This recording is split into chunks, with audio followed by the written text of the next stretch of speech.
You have probably been told that if people are turning against you, you must be the problem. You're watching your friends, your family, or your church community suddenly treat you like the enemy, and you feel like you're losing your mind. You know the truth, but somehow everyone else believes the lie. But what if the problem isn't you? What if you are the target of a calculated demonic strategy designed to isolate you and destroy your reputation? In this video, we're going to look at the biblical story of Absalom. I'm going to show you exactly what the Absalom spirit is, how narcissists use triangulation and smear campaigns to steal the hearts of the people you love, and the profound way that King David responded to it when it happened to him, so that you can be inspired how to respond when you find yourself in a situation like that. Now, before we go any further, we need to define what the Absalom spirit actually is. The enemy is out to steal, kill, and destroy. And that is the purpose of every single demonic spirit. But what sets each spirit apart is how they go about it. Each one has a unique strategy, and the Absalom spirit steals and kills differently than a Leviathan spirit or a Jezebel spirit. You can get insight into how that spirit operates based on their character traits and behaviors in the Bible. The Absalom spirit is the spirit of usurpation through deception. It infiltrates an existing structure, like a family, a church, a ministry, and it systematically redirects the loyalty and trust within that structure towards itself. And it does this through charm, false empathy, and strategic positioning. It doesn't conquer by force. It seduces by deception. Now, for those of you who are new to this channel, hi, I'm Shaneen. Welcome to Toxicity is Not Your Destiny, where I put out weekly videos on how to navigate toxic relationships in your life from a biblical, practical, and spiritual perspective. If you're navigating toxic relationships and you need biblical wisdom with practical tools, you're in the right place. So hit that subscribe button if you would like to receive weekly content from me. And also hit the bell so that you can be notified when I upload my next video. And before we go any further, I want to make sure you have the right tools for this battle. I have a free resource called the Narcissist Playbook, 5 Biblical Strategies to Survive a Smear Campaign. I'll put the link to it in the description box below. So make sure you download it, because what we are talking about today is spiritual warfare, and you need to be equipped. In this video, I'm going to break down the 5 phases of how the Absalom spirit steals. And as we go through these phases, we're going to parallel them with how a narcissist behaves. This teaching also builds on my previous videos about triangulation and flying monkeys. So if you haven't watched those videos yet, I highly recommend that you do check those out. So let's look at 2 Samuel chapter 15. Absalom is King David's son, and he wants the throne. But to understand his rebellion, we have to look at what motivated him on the inside. Absalom was carrying a deep, unresolved offense. Years earlier, his sister Tamar had been raped by their half-brother Amnon. And King David was furious, but he did nothing. So Absalom carried that bitterness for 2 years before taking revenge and having Amnon killed. Absalom had a legitimate grievance. His father had failed to protect his sister. But instead of dealing with his bitterness before God, he allowed it to grow into full rebellion. This is how the enemy gains a foothold. A demonic spirit cannot just land on someone. It needs an agreement. It needs an open door. When a person holds on to an offense to the point of bitterness, refuses to forgive, takes matters into their own hands and thinks that they are the ones who knows best above God, and they step into lawlessness, they enter into agreement with an Absalom spirit. The bitterness is the bait, and the spirit is the hook. Once the spirit has a foothold, it begins to build a platform. Verse 1 says, "After this, it happened that Absalom provided himself with chariots and horses and 50 men to run before him."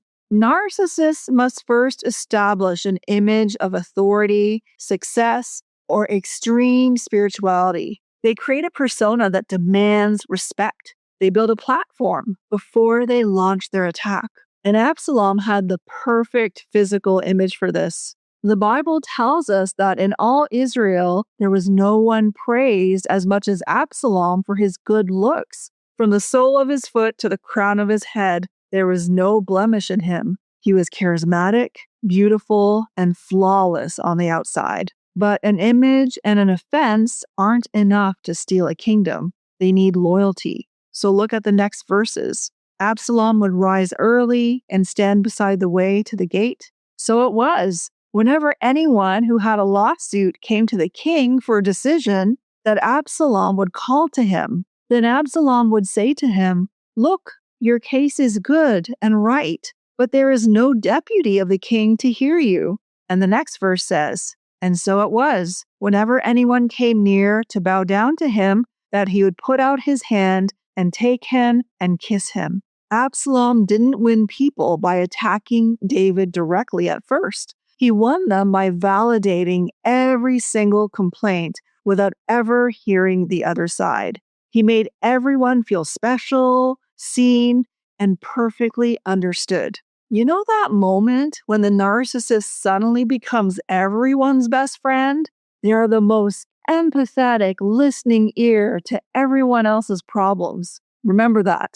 So here's what's happening. They are building loyalty capital. Loyalty capital is the trust and goodwill that they accumulate by pretending to care about people's pain. They are making deposits into people's emotional bank accounts so that later, when they launch their smear campaign, those people will feel obligated to side with them. You have to understand the spiritual dynamic here. The Absalom spirit operates under a counterfeit anointing. It mimics the Holy Spirit's comfort and empathy, but its goal is not healing. Its goal is hijacking. It draws people in with a false light so that it can eventually lead people into darkness and division. So why do people fall for this? Why do your friends and family believe the lies? Well, the Bible gives us the answer. By smooth words and flattering speech, they deceive the hearts of the simple.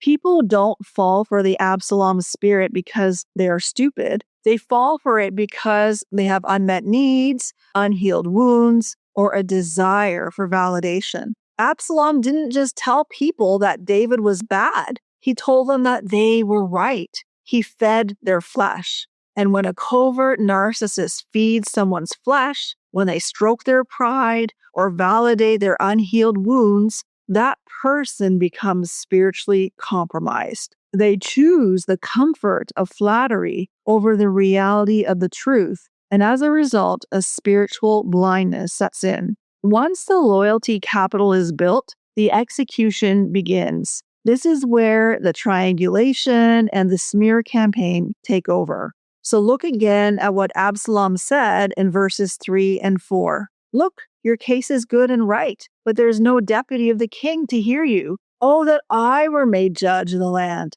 and everyone who has any suit or cause would come to me. Then I would give him justice." Notice the brilliance of this strategy. Absalom is never attacking his father David directly. He isn't standing at the gate screaming, "My father is a terrible king." Instead, he subtly plants the seed that his father doesn't care about them, but he does. Absalom positions himself as the savior while painting the legitimate authority, his own father, as negligent. And this is exactly how a covert narcissist operates. Now, an overt narcissist is easy to spot. They're loud, arrogant, demanding, and they will attack you directly to your face. But a covert narcissist is different. They are quiet, they play the victim, and they use the language of concern. And Absalom was the ultimate covert narcissist. He triangulated people against David by whispering doubts. "It's such a shame your mother doesn't understand you like I do.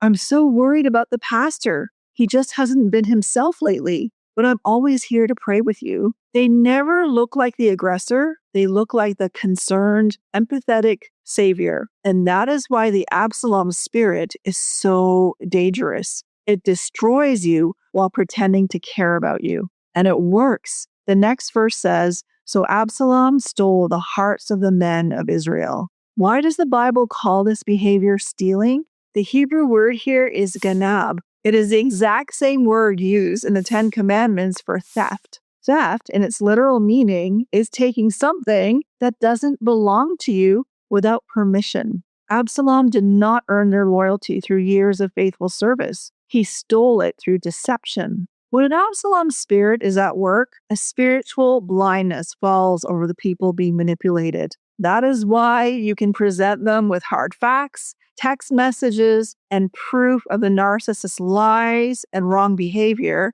and it won't move them. They will still side with the narcissist. This right there shows that you're not just fighting psychological manipulation, you are fighting a spiritual deception that has clouded their vision. And Absalom didn't just steal hearts, he recruited weapons. The Bible tells us that when Absalom finally left to launch his rebellion, with Absalom went 200 men invited from Jerusalem, and they went along innocently and did not know anything. These are the ultimate flying monkeys. 200 innocent people who thought they were supporting a righteous cause, completely unaware that they were being used as weapons in a smear campaign. I want you to pause and really hear this next point. King David was the most powerful, highly regarded king in Israel's history. He killed Goliath, he defeated armies, he was beloved by many, and yet he was not powerful enough to put a stop to the damage his son caused by turning people against him. Why is this type of attack impossible to put a stop to? Because it operates in spaces you cannot access. It happens in private conversations, in subtle hallway comments, in text threads you aren't part of. By the time you realize the smear campaign is happening, the narcissist has already shaped the narrative. If David, with all his power, his anointing, and his track record, could not prevent a smear campaign from working, you need to stop blaming yourself for not being able to stop it either. You cannot out-manipulate a manipulator. This is why Ephesians 6 tells us that we do not wrestle against flesh and blood. The people turning against you are not your actual enemy. They are the captives of a demonic strategy. The Absalom spirit uses them as pawns to destroy the God-ordained order and authority in your life. So how did David respond? This is where we find our strategy. David was a valiant warrior. His instinct was to fight. He had the military resources to crush Absalom's rebellion. In a later chapter, when a man named Shimei is throwing stones and cursing David, David's general, Abishai, literally offers to go over and cut off Shimei's head. David had men willing to kill for him at his word, but David refused to fight. The Bible says that David told his servants, "Arise and let us flee, or we shall not escape from Absalom." Why did the greatest warrior in Israel run away? Because David understood that if he fought Absalom in Jerusalem, he would be fighting his own people. Think about this. The people standing with Absalom were Israelites. They were David's subjects. If David fought back, he would have to kill the very people whose hearts had been stolen. This is exactly what happens in a smear campaign. If you try to defend yourself, you end up fighting your own family members, your own friends, your own church. You look like the one causing division. You look like the aggressor. And that is exactly what the narcissist wants. David refused to play that game. Instead, he did something profound. He surrendered the outcome entirely to God. In the Bible, David sends the ark of God back to the city. He says, "If I find favor in the eyes of the Lord, he will bring me back and show me both it and his dwelling place. But if he says thus, I have no delight in you, here I am. Let him do to me as seems good to him." David didn't try to use God as a weapon or as a talisman. He left Jerusalem weeping, barefoot, with his head covered. And when Shimei was cursing him, David said, "Let him alone and let him curse. For so the Lord has ordered him. It may be that the Lord will look on my affliction, and that the Lord will repay me with good for his cursing this day. David understood that this was God's domain, not his. He left with his reputation entirely in God's hands. Absalom's rebellion ended in his own destruction. He was caught by his own hair in a tree and killed. The smear campaign destroyed the one who launched it, not the one it targeted. The truth always comes to light eventually. But before we celebrate that ending, I need to speak something much harder. Sometimes the Absalom in our lives is someone we love dearly, and we wish there could have been a better way. We did not handle everything perfectly. David's own issues and hang-ups caused him not to handle the violence against his daughter well, and this offended Absalom. We may have committed some grave sins ourselves. A person who is deeply offended with you and lawless may have opened doors to an Absalom spirit, but it's also on them to handle their own hurts and offenses rightly before God and not allow bitterness to take root. You can't control that. And sadly, the outcome can be devastating to many when one person in a system, maybe a family system or a church or ministry system or organization, doesn't deal with their bitterness, but allows it to grow and fester and become empowered by demonic forces. I know how much it hurts to watch people you love believe lies about you. I know the betrayal you feel when your own familiar friend, as David wrote in Psalm 55, turns against you. But you don't have to defend yourself. You don't have to run a counter smear campaign. You can walk away, even if you are weeping, and trust that the God of justice sees exactly what was stolen from you. In Psalm 3, which David wrote while he was fleeing from Absalom, he said, "But you, O Lord, are a shield for me, my glory, and the one who lifts up my head." If you are choosing today to lay down your weapons, stop defending yourself,